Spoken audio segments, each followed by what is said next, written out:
A previsão do lançamento do capítulo 1132 de One Piece gerou uma das maiores confusões que já aconteceu nessa comunidade.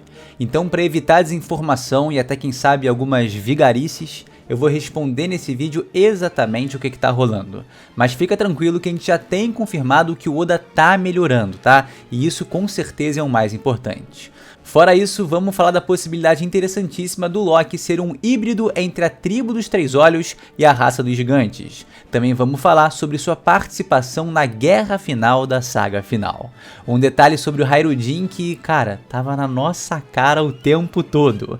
E uma pergunta no final meio maluca sobre o Zoro e o Sanji que, bom, você vai ver, tá?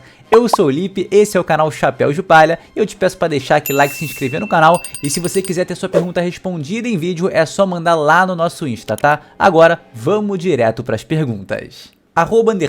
@o Pedro Mendes. Vai ter capítulo essa semana? O que tá rolando? Então, já quero deixar isso claro, tá? Não vamos ter capítulo de One Piece essa semana e nem na próxima. O mangá entrou em hiato até o dia 2 de dezembro devido ao estado de saúde do Oda. Ele não se sentiu bem essa semana, mas a gente não sabe exatamente o que aconteceu porque não foi informado. O grande problema é que essa notícia chegou pra gente, no caso ao público geral, de uma fonte não oficial traduzido porcamente do japonês. A mensagem traduzida de maneira literal como foi feita, o que é errado, dá um tom distinto do que de fato ela é. Parece mega dramática, mas no contexto da língua japonesa é coisa cotidiana. Então, ou foi uma má interpretação que gerou essa tradução ruim, ou foi uma canalice gigantesca para engajar na preocupação de milhões de leitores. Isso, para ser sincero, me deixa um pouco revoltado, né? Mas assim, a gente não sabe. Mas essas fontes gringas já fizeram traduções difíceis muito bem feitas em outros cenários, o que é no mínimo peculiar. A grande questão é: as notícias oficiais mais recentes, diretamente da página oficial de One Piece, falaram que a saúde do autor já tá melhorando. Então pode ficar com o coração tranquilo e continuar torcendo para ele melhorar ainda mais. O próximo capítulo de One Piece deve sair pra gente, tá? Mais ou menos ali no dia 28 de novembro. E só para esclarecer e tentar diminuir a preocupação em momentos como esse, pausas repentinas como essa acontecem sempre que o Oda tem alguma coisa que o complica de escrever e desenhar, independente do grau. Uma doença comum, uma febre, isso já vai gerar o hiato. É uma forma de proteger o autor e impedir que ele se esforce demais num estado que pode piorar. A gente ama o cara, ama a obra dele, a gente sabe que a rotina não é maneira, a preocupação vai existir. E assim, a confusão também rolou porque a plataforma oficial da Manga Plus anunciou que o próximo capítulo sairia só no dia 2 de dezembro, sem fazer nenhum anúncio de pausa nem nada. Depois corrigiu para o lançamento ser ainda essa semana, depois mudou de novo para 2 de dezembro. Foi realmente, cara, uma confusão assim, cuja explicação demorou para chegar na gente. Então, segue a gente lá no Instagram, tá? @Chapéu de Palha Oficial, que a gente normalmente vai atualizando por stories esse tipo de cenário pra ninguém ficar perdido. Mas essa semana aí foi realmente atípica, tá? O que importa no fundo e de verdade é que o Oda tá melhorando. E se ele tiver que publicar um capítulo a cada 15 dias para manter a saúde, ou a cada um mês, que ele publique exatamente dessa forma. A saúde do autor é o mais importante. @Daniel Cabral 270. Loki possui 3 olhos, anotem. Pô, vocês vieram emocionados e empolgados no início de Elbaf e eu realmente acho que esse arco, né, esse começo de arco dá muita margem pra gente teorizar e eu tô vendo várias ideias legais como essa surgindo. O pensamento do Loki ser um híbrido entre gigante e a tribo dos Três Olhos é muito curioso e consegue encaixar bem nas relações complexas que temos em One Piece. O Loki, desde que nasceu, é chamado de Príncipe Amaldiçoado, e de duas uma: ou isso tem a ver com alguma profecia de Elbaf, ou pode ser alguma característica que ele apresentou ao nascer. Dependendo da visão dos gigantes, um terceiro olho poderia muito bem ser visto como uma característica amaldiçoada. Além do mais, isso poderia justificar o porquê do Oda manter seus olhos ocultos dessa forma, indicando que há algo especial em seus olhos com sua visão. E se ele tiver o sangue da tribo dos Três Olhos, ele poderia potencialmente ter acesso às habilidades únicas dessa raça, como a capacidade de ouvir a voz de todas as coisas. Isso tornaria um personagem ainda mais poderoso poderoso, misterioso, além de agregar um componente de misticismo à sua personalidade e papel na trama. Tem muita gente questionando, né, se ele realmente é o vilão desse arco. É curioso pensar em como uma criança deve ter crescido, né, sendo chamada de amaldiçoada a sua vida inteira. Talvez o próprio país tenha criado nele esse complexo louco e de alucinado que ele parece ter. Talvez a verdadeira faceta de Elbaf ainda não tenha sido revelada para nós. Lembra da história dos Kurozumi em Wano? Se você não lembra, deixa que eu refresque sua memória. O chefe da família Kurozumi, o avô do Orochi, estava conspirando para matar todos os daimyos de Wano, matou um e se tornar o herdeiro da capital das flores. Mas aconteceu que o Shogun da época, né, teve um filho que era o Kozuki Sukiyaki, e aí frustrou os planos do avô do Orochi. A grande treta acontece quando a conspiração da família Kurozumi é trazida à tona, e eles perdem todo o seu poder e posses, então seu líder é sentenciado a cometer seppuku. Só que o problema real acontece agora. Nos anos seguintes, apesar do seu líder ter sido morto, os membros restantes da família Kurozumi foram caçados e linchados pela maioria dos cidadãos de Wano em busca de autojustiça e vingança pela morte do daimyo envenenado. Por muitos anos, todos com o nome Kurozumi foram alvos dessa caçada, independente de terem qualquer envolvimento no crime, e foram brutalmente espancados até a morte. Tudo isso na regência do avô de Kozuki Oden. Pois é, nem tudo é como parece. A gente tem muito pouco de Elbaf para entender a verdadeira conjuntura do país, então eu sinto que agregaria na trama se o Loki tivesse alguma peculiaridade, né, que tenha feito as pessoas tratarem ele de forma diferente e dessa forma o transformado no monstro que ele é. Além disso, as conexões com a Big Mom. A tribo dos Três Olhos foi efetivamente introduzida por meio da Purim. Se Loki for um híbrido, isso poderia implicar em por que a Big Mom tinha certeza que se tornaria a Rainha dos Piratas caso fechasse sua aliança com ele. É possível que Loki tenha despertado esse poder e se torne uma peça-chave para o futuro da obra. Forte pra caramba, príncipe da nação mais poderosa do mundo, com a possível habilidade de ler os poneglyphs. É o genro que toda mãe quer, né? Então a ideia do Loki ter três olhos e ser parte da tribo dos Três Olhos traria camadas interessantes ao seu papel na história. É claro que a gente precisa entender como, né, o rei Harald teria se envolvido com uma mulher da tribo dos Três Olhos. E, enfim, ele tem um bastardo ali, que é o Hairudin, mas o Loki é legítimo, fica meio complicado, mas é uma possibilidade real, né? É uma ideia legal e poderia ter grandes implicações na narrativa. Vale lembrar que já existem raças também que são misturas com gigantes, como por exemplo os bucaneiros que carregam o sangue desses seres.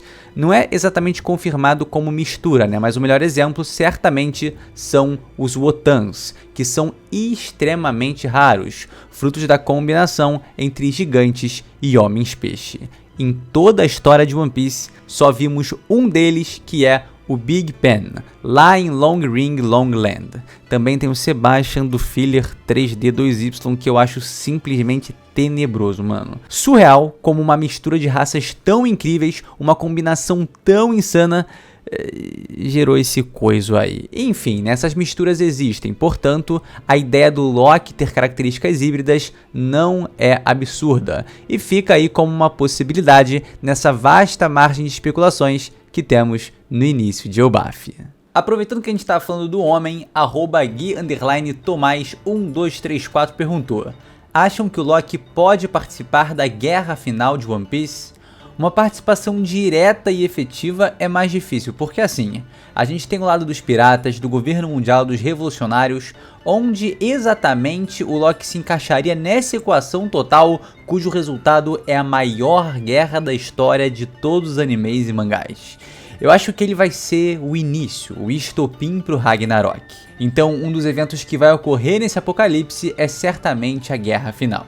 Eu acho que ele, como figura amaldiçoada, vai ser o responsável por engatilhar a guerra final da reta final da saga final. Na altura atual que Elbaf entra na história, com suas claras referências à cultura nórdica, a gente tem o cenário ideal para introduzir essa ideia. A guerra final vai representar o Ragnarok do mundo, com a destruição da antiga ordem, o governo mundial, e o surgimento de uma nova era, o tão tão aguardado amanhecer do novo mundo.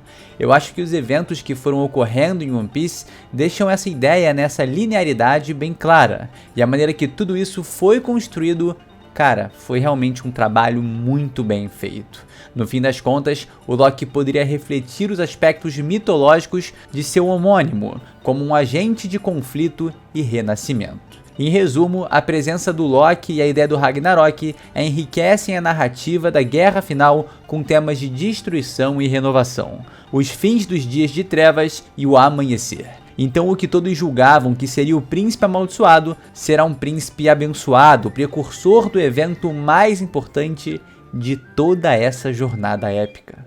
O cara é bom, né? Praticamente só um capítulo de Príncipe Loki e a promessa em torno do personagem já é gigantesca. Bom, mal, benévolo, malevolente, vilão, herói. Me diz aí nos comentários como você enxerga o papel do Loki no universo de One Piece e qual vai ser a participação dele na obra.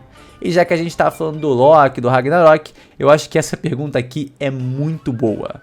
O @nelson.nicolielo lançou: Hairudin, Udin, Odin. Loki é irmão de Odin. Estava na nossa cara o tempo todo. Concordam?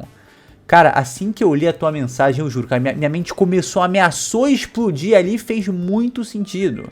Pra quem não sabe, Loki é o irmão de Odin na mitologia nórdica, diferente da Marvel, que coloca ele como irmão adotivo do Thor, né? Inclusive, cara, isso tem causado bastante confusão em alguns comentários de vídeo, porque ainda tem muita gente que acha que Loki e Thor são irmãos, mas originalmente eles não são, tá? O Odin é irmão do Loki. Para mim, a sua mensagem, ô Nelson, fez muito sentido. Aí eu fui procurar, né, a origem e o significado de Hairudin, principalmente em relação aos países escandinavos, mas não tem nada relevante, né? Então, por mais que o final do nome, Hairudin, se assemelhe a Odin, não tem nenhuma relação direta entre os dois. Por isso eu acho que a escolha do nome parece ter sido mais estilística, sem uma ligação direta com o deus nórdico. Mas quer saber, mano? Dane-se também, eu vou contra as pesquisas aqui e vou a favor dos sentimentos. Eu gostei do Hairudin, Udin, Odin, e a gente consegue adequar isso ao contexto de Elbaf de maneira perfeita, com certeza, conectando os deuses irmãos Loki e Odin da mitologia nórdica com os irmãos príncipes de Elbaf, Loki e Hairu Odin. Agora eu vou chamar ele assim, mano, Hairu Odin. Afinal de contas, é muito provável que no final do arco ele se torne a figura principal do país dos gigantes, o rei Hairudin, tal como Odin é o deus principal do clã dos deuses na mitologia nórdica. Então Odin é uma figura central na mitologia nórdica, ali sendo o grande deus dos deuses. E o nosso querido Hairudin vai se tornar uma figura central de Elbaf, se tornando ali o rei de toda essa região. Ah, mas na etimologia da palavra, Hairudin não tem nada a ver, o bagulho vem do croata. Não interessa. Gostei, mano. Udin, Odin, valeu, é isso mesmo. E agora que a gente falou de irmãos, dupla e tudo mais, vale levantar essa pergunta. @jp_23/9/2023 lançou o seguinte: Zorão no chute e Sanjaço na espada, quem ganha? Num cenário hipotético onde o Sanji usa as mãos e o Zoro as pernas para lutar, né? Não existe nem comparação, cara. O Sanji ia ganhar com certeza. Primeiro que ele possui habilidade com as mãos devido ao seu talento culinário, como ficou evidente na luta contra o Anzi da CP7. É claro que uma longa faca e uma espada são diferentes, equilíbrio diferente, peso diferente, destreza necessária diferente. Mas vocês entenderam o ponto. Ele vai ter mais facilidade de adaptação para lutar com espadas do que o Zoro com as pernas, pelo costume do uso das mãos em seu ofício. Claro que o espadachim tem um jogo de perna bom, né? Uma base forte e tudo mais que é necessário para ser um especialista do Kenjutsu ou do Kendo, enfim. Mas usar as pernas para combate é bem diferente. Fora que a espada é uma arma muito mais letal que o chute, né? Então o Sanji teria um benefício nesse ponto, e isso é até usado como um argumento de vantagem do Zoro contra o Sanji numa batalha real dos dois sendo da maneira que são. Então eu acho que é uma luta fantasiosa, né? Não funciona dessa maneira, mas no campo hipotético daria o Sanji com certeza. Até porque esse é um detalhe muito importante. O chute do Zoro, mesmo sendo forte, né? não ia causar nenhum dano no cozinheiro. Assim que o Sanji ativasse os genes da Germa 66, a batalha estaria decidida. Ele tancou um socão com karatê tritão do Serafim do Jinbe como se não fosse nada e nem perdeu o sorriso no rosto. Mesmo o haki do Rei do Zoro não seria o suficiente para compensar a desvantagem que ele enfrentaria dentro dessa batalha. @Duanteus_. Se Kid se juntar a Luffy, será que teremos um possível combate de Luffy versus Kid? Então, deixei essa resposta aqui por última, porque ela é meio que um complemento de uma teoria que eu trouxe recentemente ao canal, né? Se o Kid voltar, o que aconteceria? Se viraria contra o Luffy? Pra mim a resposta é clara, ele com certeza batalharia contra o Luffy, até porque ele tem aquele rancor ali de, meu irmão, a gente fez a aliança, geral subiu pra 3 bilhões de berries e você se tornou o Yonkou. Então acho que ele gostaria sim de fazer uma batalha diretamente contra o garoto do chapéu de palha, mas nesse cenário em que a gente tem o Loki junto do Kid, hipotético, né, vale mencionar aqui, eu acho que seria incrível, maravilhosamente sensacional se a união, o Sop e Luffy, sim, tô colocando o Sop aqui, o Sop e Luffy se reunissem e conseguissem derrotar o Deus da Mentira Loki e também o Kid. Acho que isso vai acontecer? Cara, muito difícil. Mas ver uma luta do Luffy e do Usopp juntos. A dupla ali, né, que lutou um contra o outro em Enies Lobby, se separando. Tão unidas agora em Elbaf, que foi, cara, uma promessa, né, uma ilha que eles tanto aguardaram juntos. O Luffy chegou já falando, caraca, eu me pergunto se o Usopp sabe que estamos em Elbaf. Então a relação dos dois com esse país, meu irmão, você já sabe o que eu vou falar, é gigantesca. Realmente gigantesca. Então ter o Deus da Mentira Usopp derrotando ao lado de Luffy, né, o Deus da Mentira Loki, somado com o Kid também, eu acho que seria uma parada engenhosa, né? Ah, mas o Usopp é muito mais fraco que eles, com certeza, mas a gente sabe que a genialidade que mora na cabecinha e no nariz daquele homem é gigante, pô. É gigante. Então talvez de uma maneira mais inteligente, mais criativa, o Usopp possa contribuir, tá, para uma vitória contra Loki e Kid. Eu acharia bacana demais se isso acontecesse. E agora é só esperar para ver se algo assim se conforma. Seria realmente uma loucura a volta do Kid. A aliança dele com o Loki, caso ele volte pra mim, porra, parece traçado assim. E aí o Luffy ia ter que lidar com esses caras de algum jeito. Somando o Usopp, se tornando um bravo guerreiro do mar, sendo considerado um herói pros gigantes, derrotando o príncipe Loki, fazendo uma estátua dele gigantesca ali no... Meu irmão, pelo amor de Deus... É isso, o hype existe e o nosso carinho, nosso amor pelo deus Usopp é maior ainda do que esse hype. E esse foi o vídeo, meus queridos, espero que você tenha gostado aí, tá? Não esquece de deixar aquele like, muito obrigado por me acompanhar até agora e a gente se vê sem sombra de dúvidas num próximo vídeo, apesar de você não ter visto a minha cara, não ter visto o meu rosto aí nesse de agora, que foi só narrado, beleza? Mas é aquilo, like, se inscreve no canal, segue a gente nas redes sociais, tamo junto demais, muito obrigado por me acompanhar até aqui e que episódio absolutamente fantástico de Dadadan, episódio 7, meu irmão, esqueça tudo, entreguem as taças, que anime fantástico, valeu galera, até o próximo vídeo, é nóis! Sim.